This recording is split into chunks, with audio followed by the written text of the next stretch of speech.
How to make your self-esteem worse. Claudia Nicolasa. Psicologia, you're a psychologist. Aren't you supposed to teach us how to improve? Well, yes, that's right. But you know what? Sometimes it's more useful for us to be told how to make things worse than how to make them better. In fact, in systemic therapy, this has a name: symptom prescription. Though it may sound strange, it involves instructing the patient to do everything possible to worsen their discomfort. And paradoxically, when a person consciously does what they used to do automatically, they start to regain a sense of control. Because if I can make it worse on purpose, does that mean I can also do something to make it better? And an unconscious resistance also arises to keep doing the same wrong things as always. So yes, in this video, I'm not going to give you advice to improve your self-esteem. I'm going to teach you how to destroy it, step by step, with a 100% effective methodology with guaranteed results. Come on, if after following all the steps you don't feel like crap in a month, I'll give you your visit back. We're going to analyze one by one all the behaviors you do every day that are ruining your self-esteem, your well-being, and your life.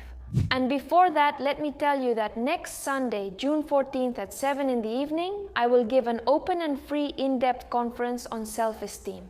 It's about how to improve it, how it's built in each person specifically, and of course, how to improve it in a deeper way without superficial tips.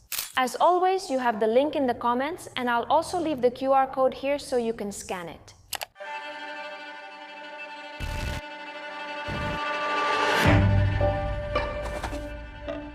First step to ruin your self-esteem. Create a character, a mask, a version of yourself that you know will be accepted, loved, and valued socially. Pay close attention to what society rewards and build yourself a character that fits perfectly into that. To the point where you forget who you are, what you need, what you feel. Don't worry, at first you have to fake it or force it a little. Little by little, the character will start to consume you and you'll feel more comfortable in it than without it. It becomes something completely automatic. Come on, being a slave to that character is super comfortable. In fact, the more years you've worn that mask, the more comfortable you feel with it. Of course, super important, never take it off. Never let anyone see what you're really like. How you behave spontaneously, what's deep inside you. Don't even let the people closest to you see it, like your partner, for example. You never know. They might criticize you, reject you, or be disappointed, that they might see how valuable you really are. And the thing is, when someone loves you with your mask on, you feel very safe. You have everything under control. You don't have to face your fears, your insecurities, your vulnerability. The only bad thing is that, well, you're going to have this emptiness, a deep loneliness, and a feeling that you're not really loved. Because the problem with being loved for your character is that you never know if they really love you, or just what you're pretending to be. The more successful this mask is, the more intimacy breaks down and the more genuine connections break down. From the outside, it looks like you have acceptance, but on the inside, it feels like loneliness. And surely this will translate into symptoms, into conflicts, into the relationship. You might even end up alone. Which, good news, will hurt your self-esteem even more. So remember, create a false self, be a slave to it, and protect it at all costs. Never break down if necessary. You can stay alone as long as you keep that mask. Go for it. Step 2 of this deadly tutorial, closely related to the previous step. Look for relationships where you're not valued, where they don't know you, and where you don't let them get to know you either. Relationships where you're always begging, complaining, fighting, where you never feel emotionally safe. And if there are also some comparisons, manipulations, threats, emotional blackmail, criticism, betrayals. What we're looking for is that every day you get confirmation that you don't deserve to be loved or respected. That's your guaranteed dose of low self-esteem. But Claudia, where do I find these relationships if the people you have in your life are just something you get by luck? Well, there are bad relationships that you get that you don't choose, like family members or childhood friends. There, what you have to do is expose yourself as much as possible to that harmful person. Don't set any boundaries, and of course, don't build any other healthy relationship to make up for it. But there are also new people that we can bring into our lives. And to be honest, from the very beginning, they send us 1,000 signals that they're going to bring us problems and trouble. Well, you know, the more signs of low responsibility, low empathy, selfishness, egocentrism, a history of conflict, the better. Go for it head first. Bring that person into your life, your work, your projects, your bed, everywhere. This is something fundamental in this tutorial. No matter how much you work on all the steps, if you choose good relationships, it won't work. So don't skip this. Step 3. Never ask yourself what you need. What do you want? Who are you? What do you want to change in your life or in your relationships? Think about what is expected of you, what most people do, what others want, and of course, about pleasing them. Asking yourself what you want is dangerous, because then you're showing yourself that you are important to yourself. You're valuable, deserve consideration and happiness. We certainly don't want that. The best thing you can do is that every time you feel like thinking about what you want and what you feel, you just ignore it. Distract yourself with something else. Focus on others. Take refuge in pleasurable stimuli, develop addictions, drown yourself in guilt, cling to what you always do that works for you, repress yourself, whatever it takes, but of course, always ignore your inner world. An extra tip for this step: if you always try to live in constant conflict between your personal values and what you do every day, the results will be much more powerful. If ignoring what you want in life doesn't work for any reason, come on. And it turns out you find out that an important value for you is, I don't know, freedom, then try to do exactly the opposite in your daily life and make your life the antonym of freedom. The goal is for you to feel uncomfortable in your own skin, to look at yourself in the mirror and not feel proud or at peace. It doesn't matter if years go by and you feel like you don't know yourself, that your life isn't yours, that you're not happy. The important thing is that thanks to this, you haven't had to face any life crisis, any uncertainty, any discomfort. Think that this way every day you're denying yourself, invalidating yourself, rejecting yourself, and this is just great for our goal. Step 4. Always analyze what other people do and say, assuming that everything they do and say is related to your lack of worth. If they don't text you, it's because you bore them. It's because you messed up. It's because you do everything wrong. If they don't choose you, it's clearly because you're not enough, you have nothing. If they didn't pick you for that job, it means you'll never achieve anything, so you should just stop trying. Remember, always turn someone else's desire into a thermometer of your worth. No one acts out of their own interest or circumstances. That's a lie. Absolutely everything has to do with you. Everything speaks about you. And besides, you always have to see this in a negative way. Don't even think that maybe you didn't get the job because you were overqualified or because they have other needs. The key to doing this step of how to ruin your self-esteem well is to make your emotional state always depend on other people's opinions, that you live begging for approval, that you feel anxious about being perfect, that you live in fear of making mistakes, that you help everyone, but never ask for help. Not available to everyone. Don't disappoint anyone. Say yes, even if inside you're screaming no. And the more you try to please everyone, the worse you're going to feel. Remember, every failure and every rejection is a symptom of your uselessness. In fact, you're so useless that I don't think you'll make it to the next step. Maybe I'm going too far getting into character. Step 5. Choose between two options. Either always play the victim or always be the one to blame. And always stick firmly to that role. How do you do it? Well, it's very simple. Whenever you feel dissatisfied or frustrated in your life, you always have to look for an external cause.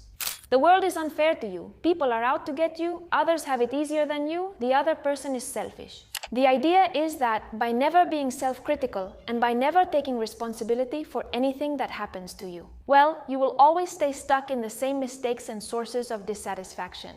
Of course, you feel very relieved knowing that you have nothing to do with it. In fact, if you can add a dose of envy to this recipe, if someone has what you lack, fill yourself with anger, with resentment, convince yourself that they don't deserve it, criticize them, attack them. If you can, you'll feel better for a few minutes. But most importantly, and what matters to us, is that in the long run, you'll be building a very negative, unconscious self-image. Because in the end, who feels good about themselves being envious and going around attacking other people? That's a guaranteed blow to your self-esteem.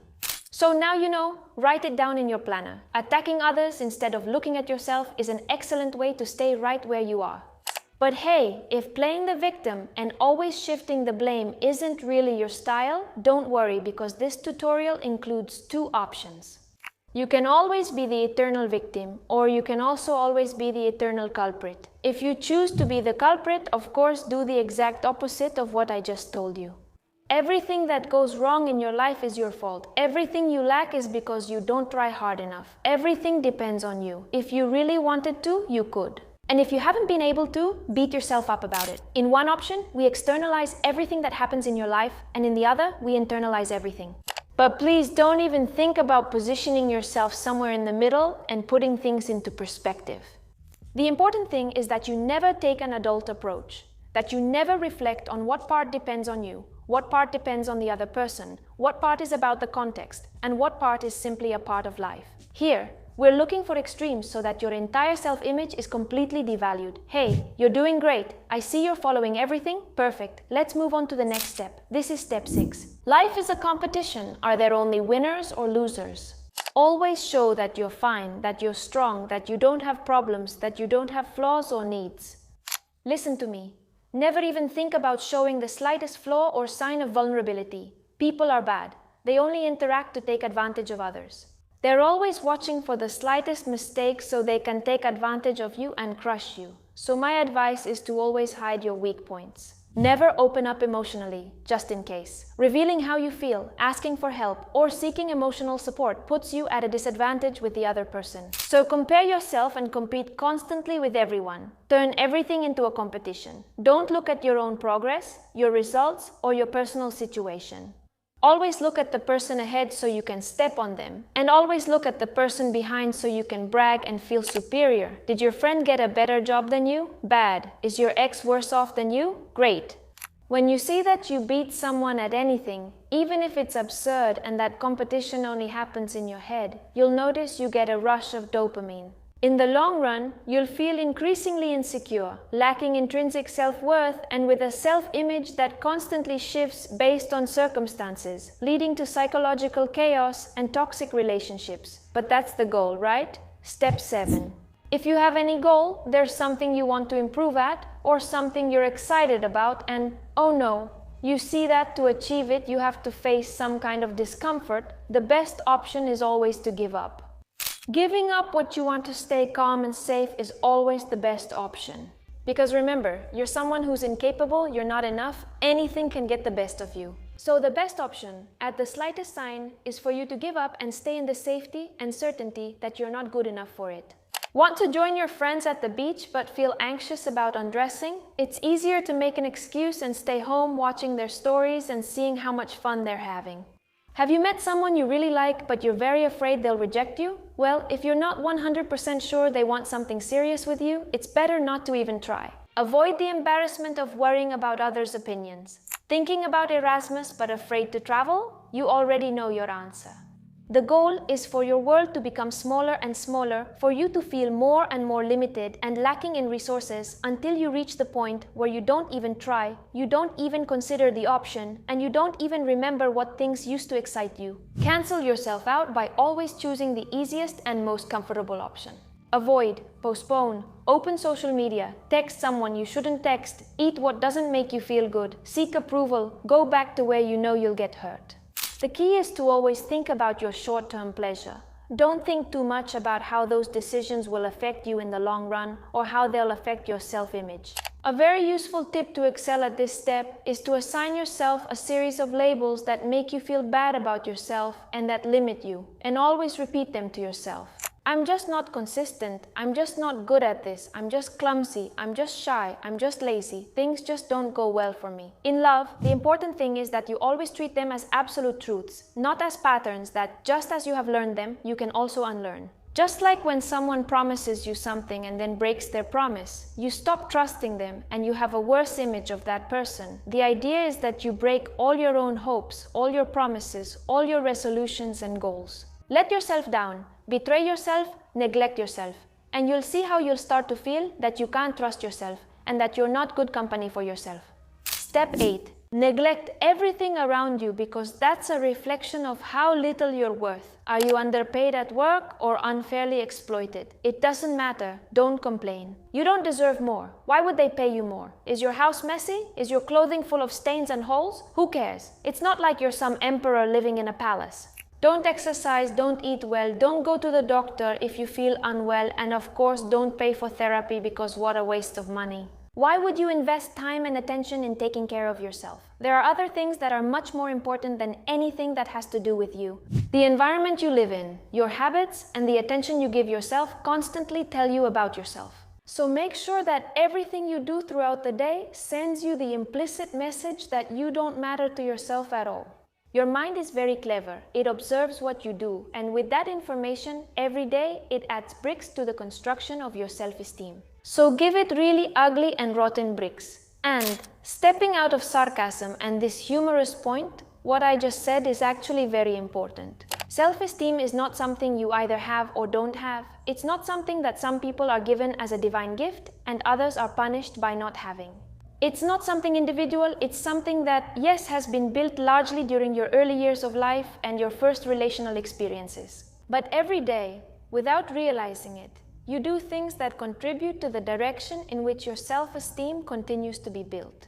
In other words, every day you are building your self-esteem. It's like a building that never stops growing, that has no roof.